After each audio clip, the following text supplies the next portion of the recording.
the traffic was higher. Yeah. I used to send daily news. So that's from, this was one of those stretches, like the Technoids website itself, at this point, like this is from the mailing list, but the Technoids website itself at this time was powered by AOL Press, which is the tickle thing that Phil Greenstein had done. So this was like doing like, because I was looking at stuff in the thread index like around this date, and like we were like it was ingesting news feeds and stuff. And me too. I was like, same age. Oh, okay. I think of it all as a testament of how far technology has come. It is.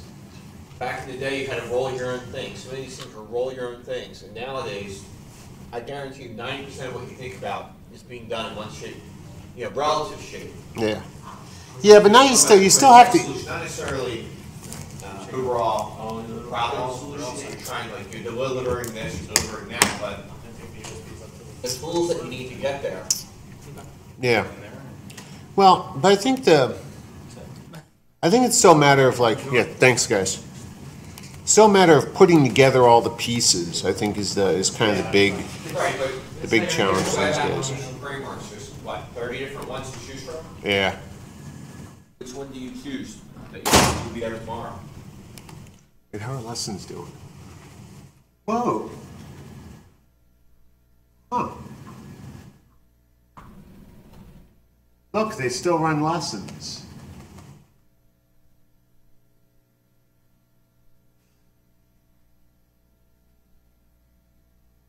Well, that's kind of surprising, but there you go. Huh.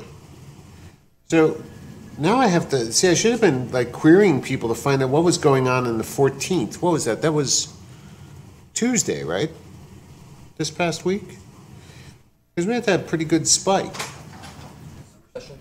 Yeah, summer session somewhere. There's 4 people here now, sir. Oh, you're getting dangerously close to the threshold of where I might have to do this.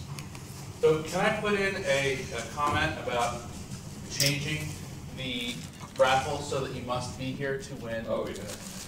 Can that be on somebody's list for next year? Why, you think too many people are leaving? I think so. Yeah, people won't stay. You should reward the soldiers that stay the whole time. Well, what's more likely to happen for next year in next year we're going to be in Phoenix at Arizona Safety Building. I think that's what John's going to announce. So we're also looking at cutting it down to 2 full days, dropping a half day.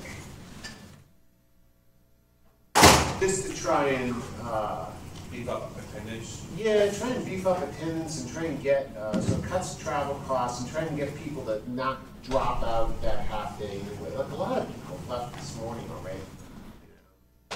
Would you still do Thursday, Friday, or Friday, Saturday? Yeah, probably Thursday or Friday. Because I like that you do that. That's Or even a Wednesday, Thursday. Okay. Yeah. A lot of people want to get home.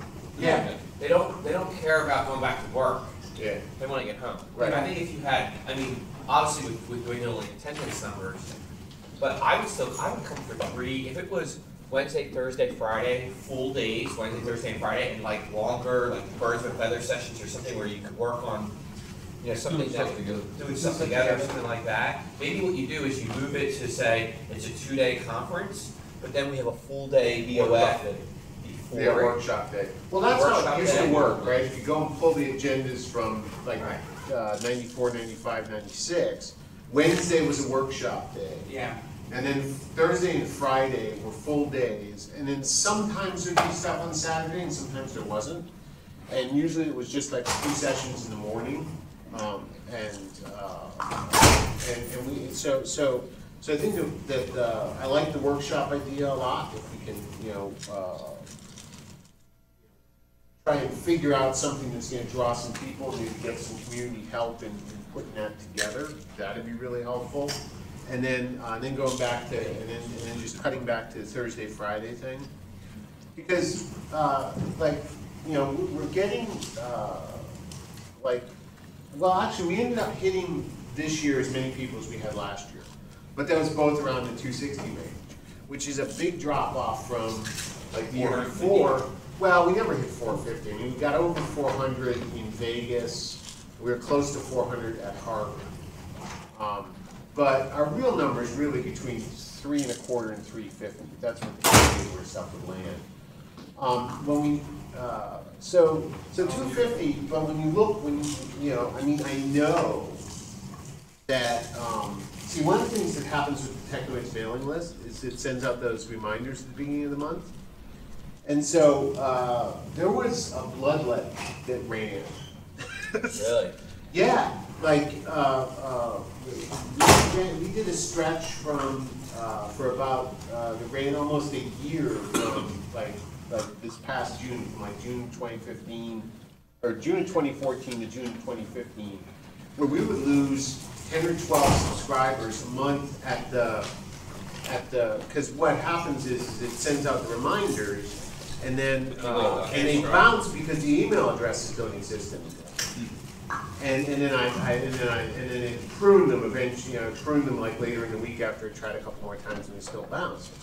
And I sort of did a random check on those as they were kind of going by, and those people were gone and they weren't listed on the school websites anymore. So we lost, like in the past like 2 years total, the mailing list has lost about 400 people. Now some of them have been like people, like they've changed email addresses and stuff, and so that's fine. There's been a certain amount of that. But there's been a lot of loss of the community, put it that way. And the main audience for this conference is sort of shrinking in a lot of ways. Is it that, or is it also, I have to believe, I realize that some schools are cutting back, some schools are flat, if someone leaving, they're not replacing that Right. person. There's, historically speaking, technology in academia doesn't pay technology in the workplace. Right. And so we have turnover. Lots of places have turnover because you have someone and you replace that person. Is it part of the issue is that people are not doing a good enough job of advocating this as a resource to their staff? Because I'll tell you, I'm guilty of that. Yeah. Right? There are three people in my group that are subscribed to Technoids. Yeah. I have 22 people. Right. 3 of them are on Technoids. Yeah, So, and like I was just talking to Matt and one of the guys from here, and they're like, they saw the Tom Bruce thing, and they're like, "Oh, is that still a thing? The mailing list?" I'm like, "Yeah." All right, let me plug in my computer. Oh man, we went over the threshold. More by budgets. Yeah, we're being hurt by budgets, and we are being. I mean, I know. Yeah, there's been some. I mean, law schools have trimmed the size of their IT departments, and they have trimmed the size of their libraries. What about And that's some just- sort of either continuing education credits or some sort of certification offering that can be offered in tandem with the workshop? So that Yeah, that's an idea. That would be easy for yourself and people to go back to their higher ups and say, if I go to this conference, I will get this type of training and a certificate, which will make it more valuable to the organization. I'm just throwing out an idea. I don't know if anyone else thinks that would be. Right? I mean, if you went to, like, if we had a full day workshop before the conference, and at the end of the workshop you got some sort of piece of paper, would that be a better sell? I mean, the feds do that all the time. I mean, every time my wife goes to a training, right, She gets a certificate. she gets a certificate, and she has a binder. She calls it the I Love Me book, and you can flip open the I Love Me book, and it's got all of her. So CALI could offer a certificate. Yeah, you can offer another one. You can offer one every year. Yeah. Yeah. But I'm just saying, I think that would be easier for people to say, hey, if I go to this conference, I will have a day of training, and I'll, come back with a certificate if I do the training. That might be an easier Yes, sell. that's the idea. Well, like an 8th grade dance with all the men on one side and all the women on the other. Right. Yeah. Except that, yeah, well, well, because one of the things I was thinking about, I'm going to post to Technoids about the conference. I've just been trying to figure out how to phrase it so John doesn't get irritated. My only other comment would be. Yeah, I know, it's not on his live, it's streaming over the internet, but he's in another session down upstairs, so I know he's not looking right now. And We are 4 minutes late, but we're talking about CALI. So We are talking about CALI. We're fine, but I know some other people are probably here to hear about law books. So are you going to start? Can I ask one more question? Sure, ask another question. So what about, one of my complaints is that the conference was smaller, not a complaint, a question, suggestion, I guess, for lack of a better way of phrasing it, was when the conference was smaller, we used to have a lot more activities, which I enjoyed thoroughly. You know, I mean, obviously, it was a way to force people to get to know each other. But it was a way to kind of have more participation with each other, and I think if we did that and like a day of workshops or something like that, I think it would be. Right, we always did an entertainment thing like home-in group and paintball. Paintball. Yeah, paintball's not coming back. there are But limits. there's other. There was always the reception dinner and then Some other social activity. Yeah. Yeah, and the reason we stopped doing that was because the conference got so big. I understand. That, yeah, so maybe now that it's smaller again, maybe we can go back to that, or figure out. Sorry to cut. That's fine. That's fine. I don't have slides, so.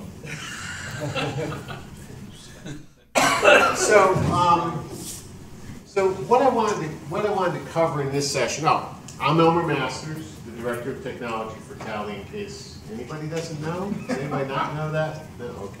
So, so what I wanted to talk about a little bit today is some of the things you can do with CALI Lawbooks. Now, CALI Lawbooks uses the WordPress plugins that Hugh McGuire, who was our keynote speaker on Thursday, and who I'm bummed couldn't stick around because he just had a weird schedule going on.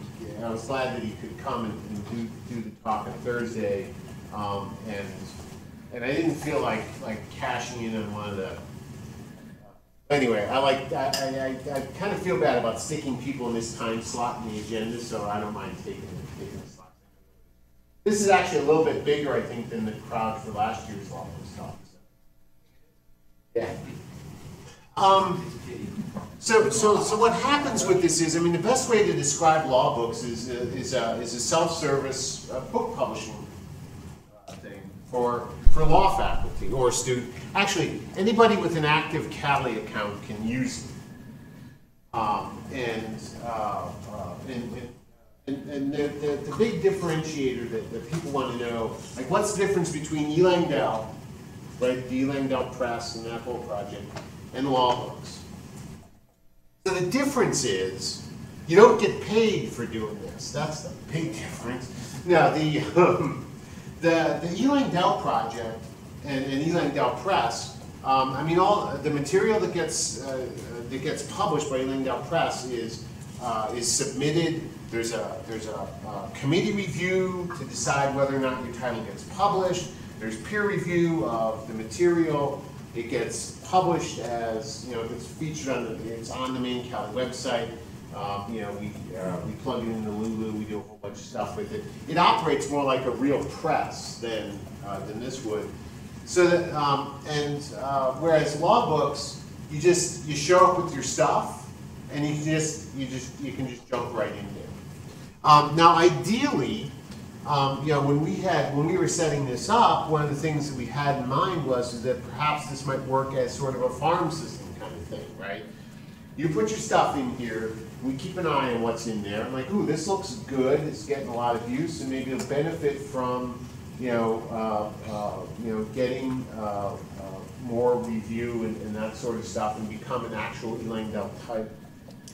But because I like to confuse things a lot, the eLangdell titles are actually, most of them, this is a little bit out of date, but the eLangdell titles are on Lawbooks. So if you want to jump in Lawbooks and you're doing, say, contracts, you can pull apart for Kirky's book inside the system and redo it however you'd like, add stuff to it, take stuff away, that kind of stuff. So it provides a lot of opportunity to do the rip, mix, learn thing that was an ancient conference theme. Because eventually all the conference theme stuff comes true. I think. I don't know, maybe not. I'll probably never surf, so it's probably not that. Surf the web. I do surf the web, that is true. The difference is that, you know, again, between eLangdell and Lawbooks is that Lawbooks is a self-serve thing, you just get in there for it. eLangdell has a formal process, and there's, if you actually make it, you know, there's actually a check at the end. And by the way, books do get rejected on eLangdell. I mean, some people say, oh, you guys probably take everything. No, they actually don't. People do submit stuff, you know. And we've had a few people that we, you know, where the committees decide not to publish them, and then Deb's mentioned this, but people go like, no, we don't want to do that. There's no money. But if you're already doing stuff for your students, and you know you're already putting materials together electronically, this is kind of a good way to organize them. You can put it in a book. And so there are sort of a set of standard features with this. So you get like a nice book. You can output. Wait, let's see if I can get the laser pointer going. Aha. So you can output a number of different formats with it. So it'll put out EPUB and PDF and XHTML. Yeah, you can actually download this as like a giant website, which is kind of cool if you want to like take it and use it someplace else. Everything that goes in the law books is by default has a Creative Commons license attached to it. There are ways to password protect stuff, but oh man, I wish people would. Because the problem is on this particular platform, especially, it's designed to be open, right? So for so that it works best when stuff is just available. Otherwise, you like run into weird errors and stuff, and it's strange. So if it's stuff that you only want to share with your class, then this might not be the best thing. Although you could bug your local IT staff to set up Pressbooks inside your firewall, so that then they can limit access that way. It also outputs a couple of different versions of WordPress, the WordPress markup language, which is what these WXR files are. So you can actually download this and import it into another WordPress blog or into another WordPress Pressbooks installation. Another thing that this has that's actually kind of cool that we've turned on is commenting. So these three icons in the top here are actually part of a system called Hypothesis. Let's just go to the first page here. Okay. So look, highlights. So has anybody heard of Hypothesis? So Hypothesis is, if you go and read their stuff, the website is hypothe.is. If you type in hypothesis.com, you won't get there. But the Hypothesis is on a mission to annotate the web, because why not, right? But they have a plugin that works with WordPress that's included with the Pressbook stuff here that allows you to go in and highlight things, and then what happens is these comments you can actually see. So these are my annotations. So there's a highlighted part, and I can make notes on it. You do have to sign in. So, and the data actually gets stored on their servers. They're running out of, the project's got money from Stanford and some other folks on the West Coast, so, I'm looking at actually installing our own version so that we can keep all the data, just because I don't trust anybody. Now, I like to have all my own data like close by. But with Hypothesis, you can do these. You can do annotations. You can also do group annotations. So you could get your study group together. You could. So here's a scenario, right? Study group of 1Ls in contracts.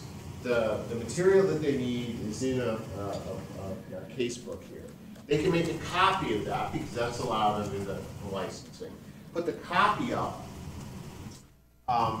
as their own, in their own space, and then annotate it as a group and have all that material available. Plus, maybe even build their outlines right into the book right on the side. Right, so that would work. And then they could spit the whole thing out as a PDF because it's an open book, no computer test, right? And exam at the end of the year. If you're doing CALI stuff, this will run. In the last session when I was talking about ClassCaster, I know some of you were in there. I talked about being able to embed the lesson link stuff in ClassCaster. You can also do that same sort of embed in book chapters here. So if you're working with CALI lessons anyway, you can add them in. We're working on I have a plugin that it's been in sort of stalled development for about the last year, but it lets you put a citation to a case in, and then it goes and gets the case from FastCase. We have an agreement from them that if we don't use their API, they'll let us use it. So, but you do need a site, an actual, official site. So it doesn't work for like the latest cases. But if you find it someplace else, they're easy enough to sort of, you can import Word documents and things. So there's that. Does anybody have any questions so far? Interesting, not interesting? Intriguing? So for the librarian in the room, or actually I guess there's a couple of librarians in the room. So for the librarians in the room and watching at some point in the future, the Pressbooks folks are actually working with some librarians to have a page that will generate marked records on the back end of things. So let me just log in here because there's a lot of back end stuff that goes on with this. So I'm just going to.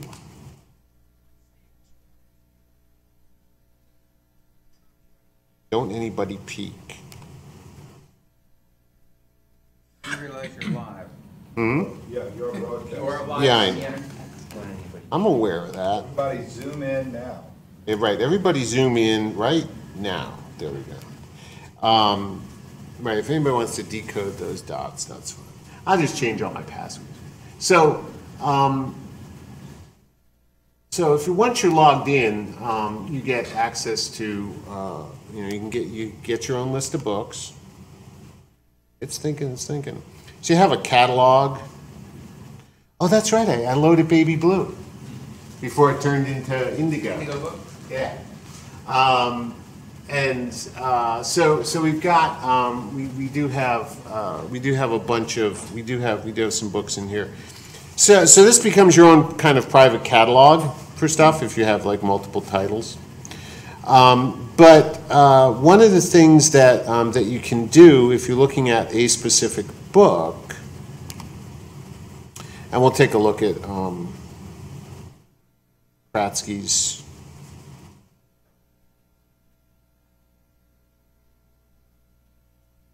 Spin.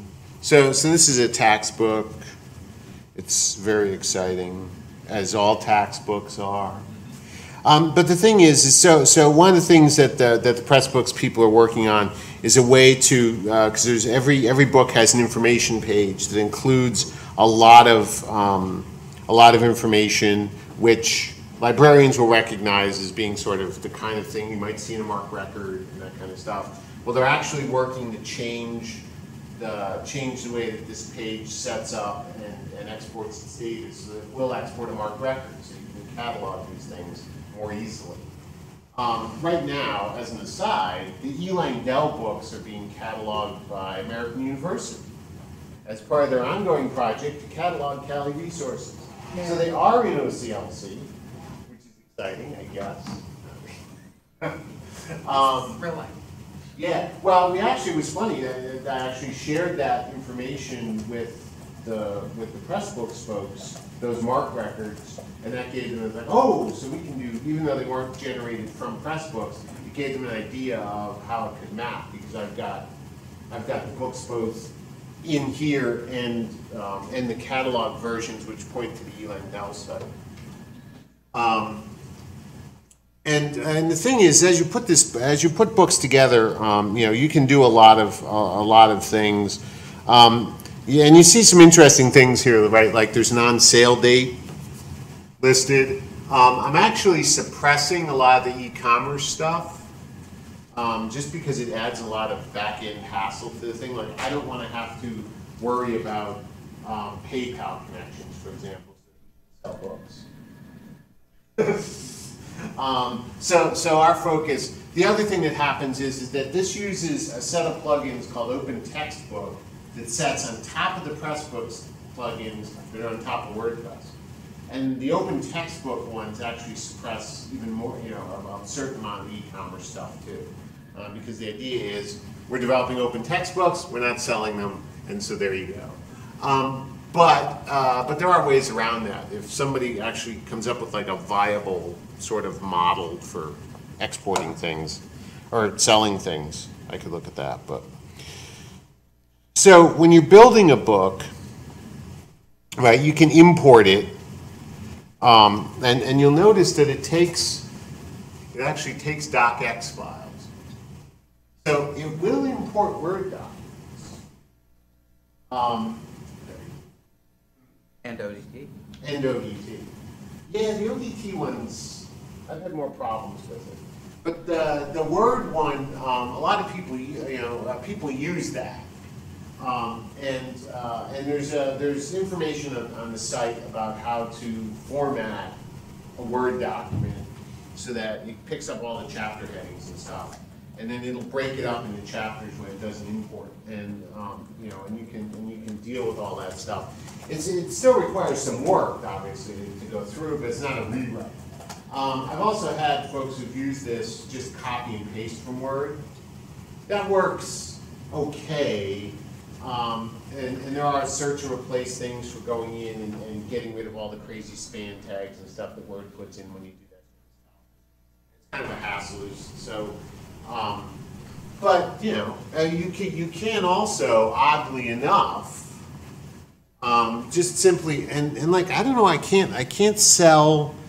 So here's the thing, right? So I could just do new chapter, and so I have this lovely edit box, and you can just type away in here if you'd like, and that works. And there's the whole toolbar that shows you all the things that are.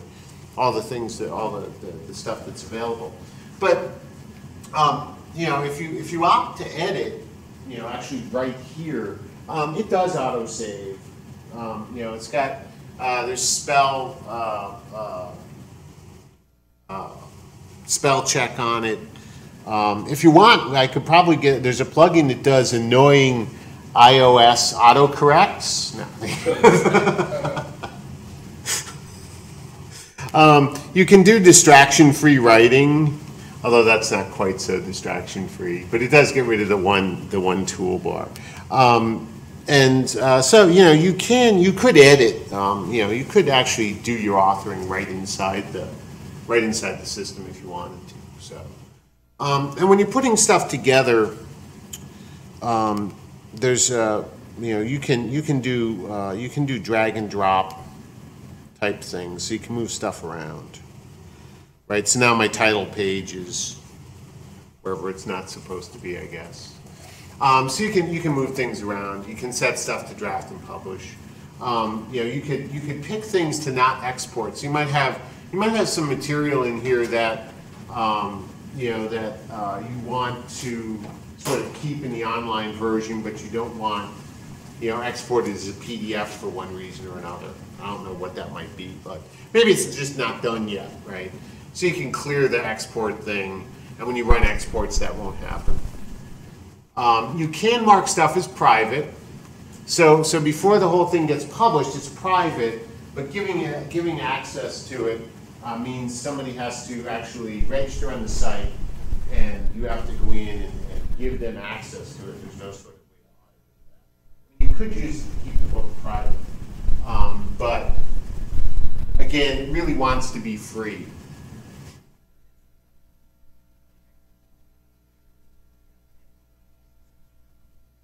Oh, let me see what else we have here. So, my favorite feature is this, right? So this is search and import, right?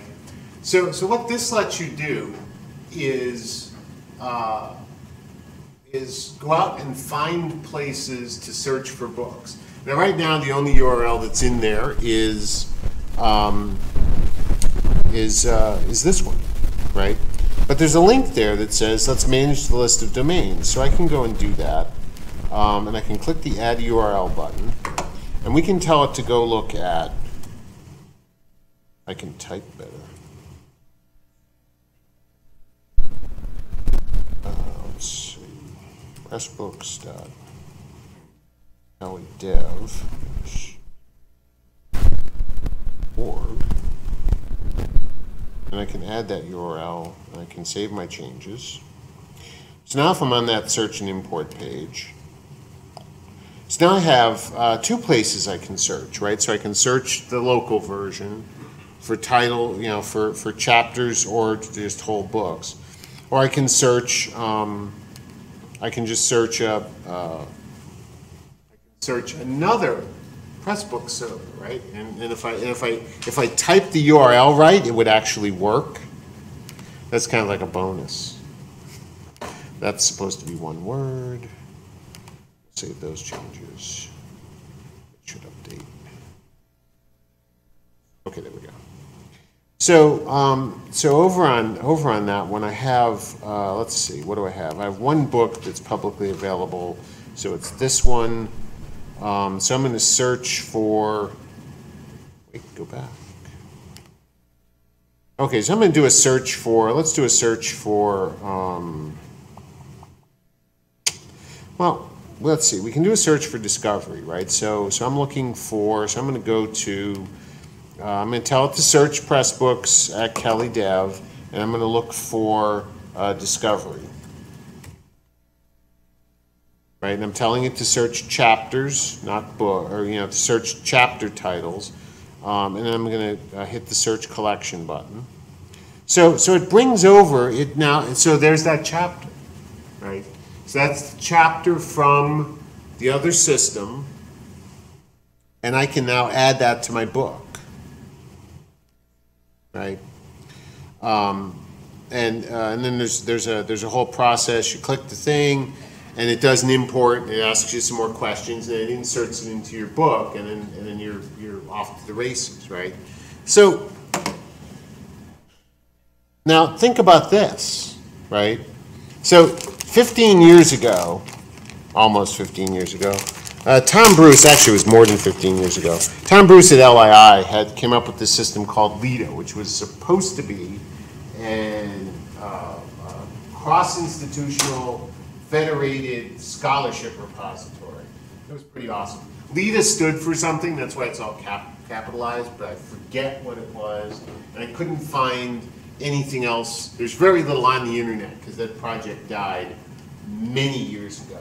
But the idea was that every law school would have a LIDA server, and then where they would put articles and papers for faculty. And there was a whole interface that had a taxonomy and all kinds of great stuff. And you uploaded RTF files and it turned into PDF and HTML, and it did some nice things. And then they could talk to each other. So you could search across them to find out what scholarship was being, was in repositories at other schools. It was pretty slick. Also, though, in 2001. Putting a LIDA box into a law school meant a couple of $1,000s for a computer, right, or a server. Getting to come up with rack space, anything like that, right? Yeah. Well, times have changed, right? Raspberry Pi, $39.99. Well, actually, this one's $29.99. This is the Model 2.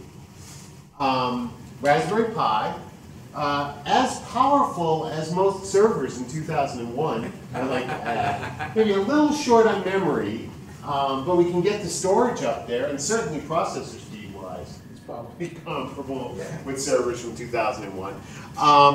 Has more USB ports to the server, that's for sure. Plus you can run a heck of a light show, but that's really not the point. So imagine law books on this. We send these around to all the law schools as like, you know, in a goodie bag. Here, have one. All you need to do is plug it hardwired into an Ethernet someplace. Dan's going to write something that's going to cause it to phone home when you turn it on. Yeah, and then we're inside your firewall.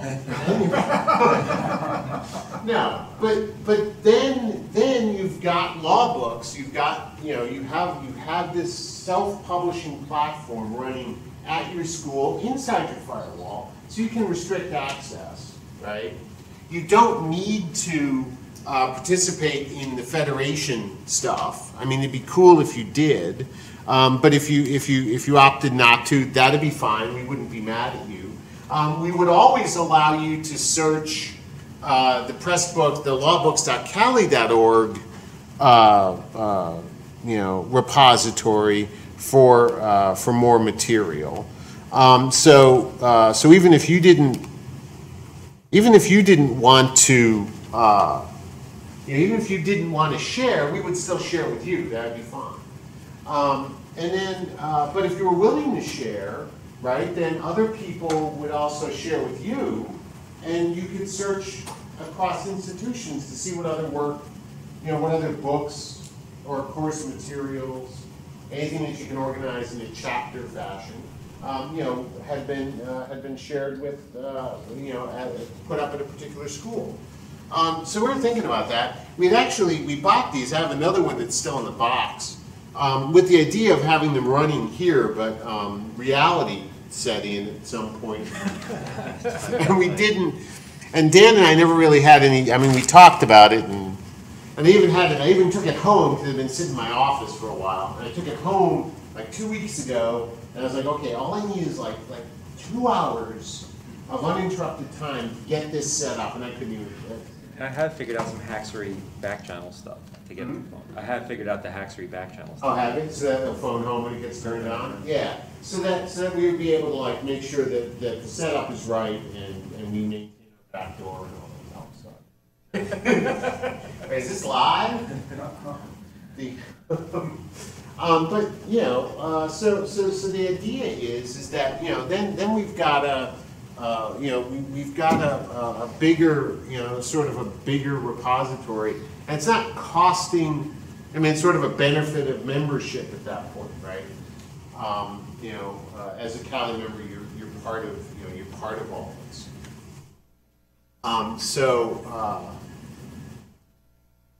So there was that, and then when you get done working with with all of your stuff, you can then run.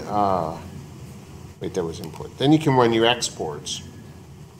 So you can export in a whole mess of, a whole bunch of formats, right? So PDF is nice, and it does EPUB and MOBI. Some of the interesting things that are coming up, though, right, is EPUB 3. EPUB 3 is interesting because it allows for multimedia embeds in the books. So right now, if you do it on the website, obviously you can embed YouTube videos. Those may work depending on some variables in PDF.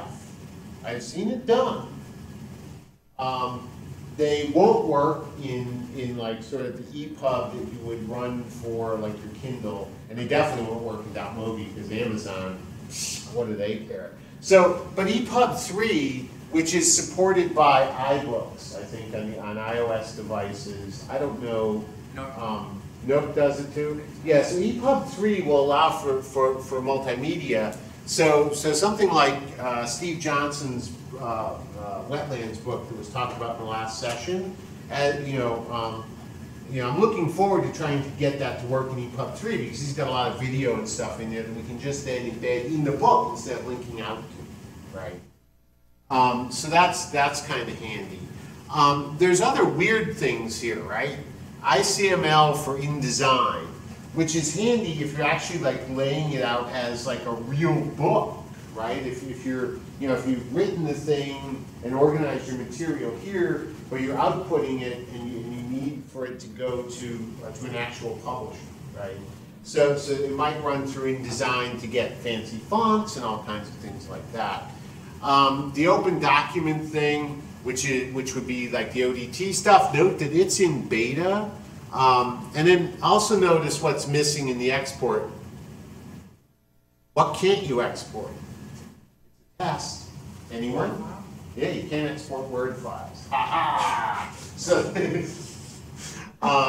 but it will do, so WordPress XML and Pressbooks XML are the two markups for sort of shifting stuff between sites and that kind of thing. And you can fiddle with some of the things. I mean, there are options and the themes that you can use to do stuff like make sure you've got the correct footers in PDF output and that kind of thing. So that's all in there too. And so when you run that, then all that turns up.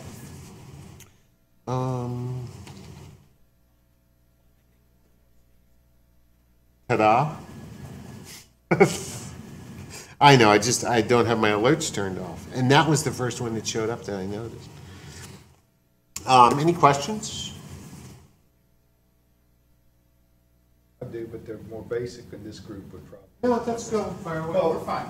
Besides the search and import, where you're pulling content from elsewhere, and you say you don't want to export to Word. I've got this big Word document, and this sounds great to distribute. Can I dump that into here and make my own Pressbook and then distribute it and let people have the EPUB or the PDF version? Mm-hmm. Okay. So there's an import. Okay. And then there's a book here on like using the system that includes a really good explanation of how to lay out Word. Because what you're going to need to do is go in and set the chapter titles to a certain style and that sort of stuff, so that the import filters on Pressbooks recognize it as a chapter. If I'm using chapters. So if you're using sort of homebrewed styles, Sure. you're going to need to go in and change the markup. But that actually works pretty well if you take the time to reformat the document and use the markup that Pressbooks is looking for, because that's the way the import works, right? It looks for certain tags around chapter headings, certain tags around sections, certain tags around it even does an okay job on footnotes. Okay. Weirdly enough, they worked a long time to try and get that to work, because obviously, romance novels apparently no footnotes. Shocking. I know, right? Well, that was like the sort of thing that like Hugh didn't talk about, like, because he does pressbooks.com, where like anybody can go and publish a book, right? And all of those self-published things are kind of heavy on like romance and sci-fi and fan fiction and stuff. And there are a number of platforms. I mean, Hugh's the only person who's actually ever fallen through on actually open sourcing the work that he's done, because over the years we've talked to a number of publishers who were building online publishing platforms. Some of them built on top of other open source stuff like Drupal and WordPress, and who kept on saying like, oh yeah, we're going to open source this, we're going to open source this, and then they'd fold the project and the code was gone. It was never, and nothing was ever released. So Hugh gets like mad props for actually following through and releasing that code, and now they're really working hard to foster an open source community around that stuff. So actually, if for the back row or anybody else, if you have any interest in in WordPress plugin development, they could use help. got a handful of like about 3, I think, like really active developers from different places that are working on. So there's a Pressbooks guide to setting my Word document up for import in it, you said, or? Yeah, it's I'll figure it out. yeah, it's right on the Is it also talk about, what I've got is basically the Louisiana UCC, nobody distributes in print. The professor likes it for her students. So it's all statutes. Specify how I can. Yeah, so you'd need to, yeah, some of that you might need to run through, actually, I might not have it, it might not be live, I'll send you the link to it. But yeah, you might need on something as technical as statutes, you might need to work with that. Yeah, because you've got the E. Langdell version of the federal rules and stuff like that. Yeah, and those were pulled from, those came into us as HTML. Work those. We used it. There's an open source tool called Sigil. SIGIL. Yeah, SIGIL. That's it. Book editor, essentially, and it's still. I think it's still. I'm pretty sure it's still. It went through some like sort of. We're not going to do this anymore, and yes, we are, sort of things. But I think it's still being. Developed. And that's really good at importing HTML. Which is where I'm getting the UCC from. Oh, okay. Yeah. Well, if you want to, I mean, putting HTML directly in here would also work too. Because you could just go into the organization part of the whole thing and set out the chapters, you know, as each section or whatever, and then just do, because it's just, you know, it'll handle any HTML markup once you get inside the edit box. Okay. It's, you know, I'll play around with it. yeah. Still developing, their last version was released March 26th. Okay, that's pretty good, yeah. Well, it's changed owners a couple of times, because like the original guy that was doing it got.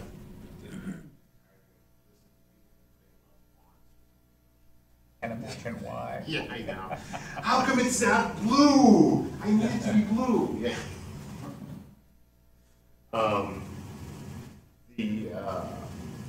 Right, and it's like, it's funny, like even this morning when I was like tuning up my slides and I'm like, ooh, I should look through the list of templates in Google Slides and see if there's anything interesting. And then I'm like slapping myself on the hand going, no, you actually have work to do. Don't be playing with the colors. So, anybody else? And we actually have, loaded federal rules in here.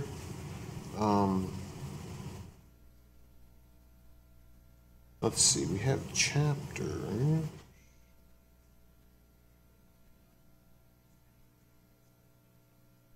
Yeah, they might not actually be in here, but. So, anyway. Anything else? So there's the closing plenary with the giveaways is at 1 o'clock downstairs, and then there's box lunches will be available. I thought it was available before, so we could sit here and eat our chips. Well, John. Well, I don't know. So we could leave early, like right now, and then see what's. Sounds like a plan. Everybody clap. Anybody else want to go? Elmer. Yep. Lita is Legal Electronic Document Archive. There you go. You found it. Where'd you find it? Harvard, because that's what Oh, they have a lovely little page here on legal scholarship online, and it's mentioned there. Yeah, is it? We've got a lot on this whole. They're running over. So Harvard, the existence of legal. Did he back engineer that Could you send acronym? me Librarians, you know. Yeah, but it didn't turn up. Well, I had to- turn up in. Well, I Googled it. I did a special. I'll send it to you. Did they back engineer that acronym so the logo could be a swan? Oh, the logo is this one. Okay, yeah. But see, it's under their online publishing Oh, section. right, because Terry Martin does have So there you go. Right, thanks. It was an awesome, and they were using it for a while. Like, they were like the big users of it. That was Terry Martin. and It's all coming back now. Yeah, well, I mean, I forgot about the Terry Market connection, yeah, because they were using it to do, they actually had loaded quite a bit in it. Because I was trying to find one, because the one that Duke is dead, and certainly the one Emory that I put up is long gone. Along with everything else that would look like I was there. So They did fumigate. But still recording it. it's still live, you know. We're cutting this part, just, thank you. Yeah, they carved his, they chopped his, you know, on all the carvings of Omer, they. Chiseled off my nose. They wallboarded in the servers. Actually, it could still be there, just wallboarded in. No, I have the servers are on a rolling rack in my basement. I'm gonna go catch clients. Oh, okay. Yep. Very nice meeting you. Good meeting you. Thank you very much. You bet. You didn't think your office was down before, I'll go too.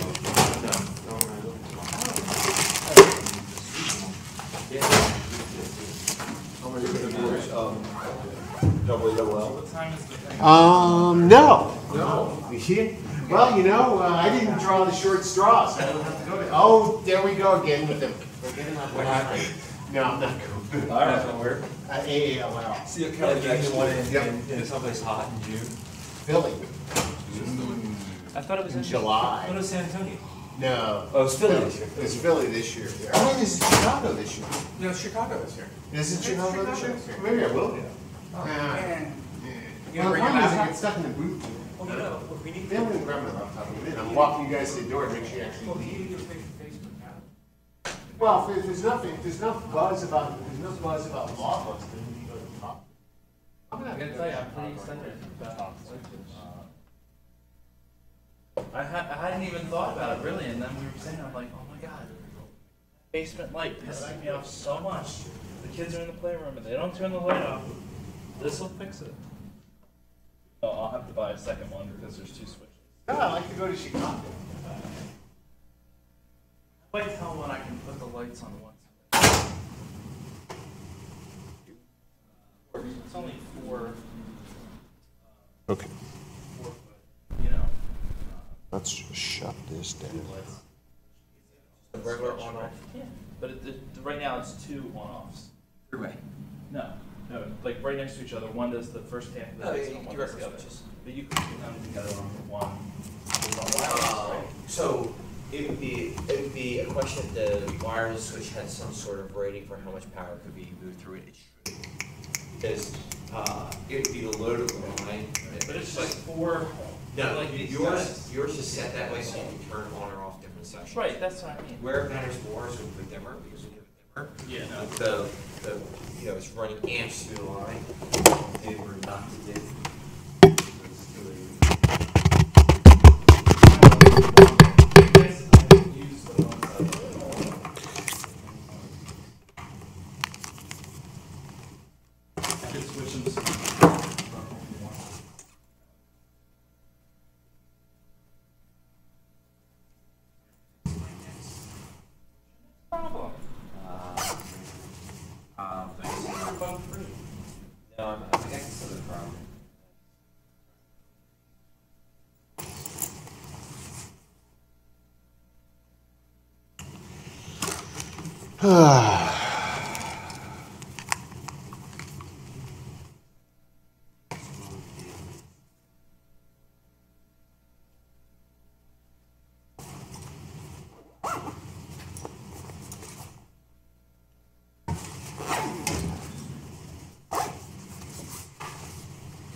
You know, the best part about that session? No board members. Last year I had like, when I did my, walk in and there's like 4 board members. I still don't have any slides though, but I walked through it all. All right, we'll see you guys downstairs.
I got another. Are they really tagged every 1 second? I did that because I'm trying to get. If you have a lot of tags, I want the system to dynamically move to the correct tag point. So you can see it. And I had it working, and now that DOM structure has changed. Incompatibility. So now I gotta like figure out. Oh, so you're getting like the height of that tag and then scrolling on. Yeah, so that you can see it. And what it's doing is it's moving the whole browser with it.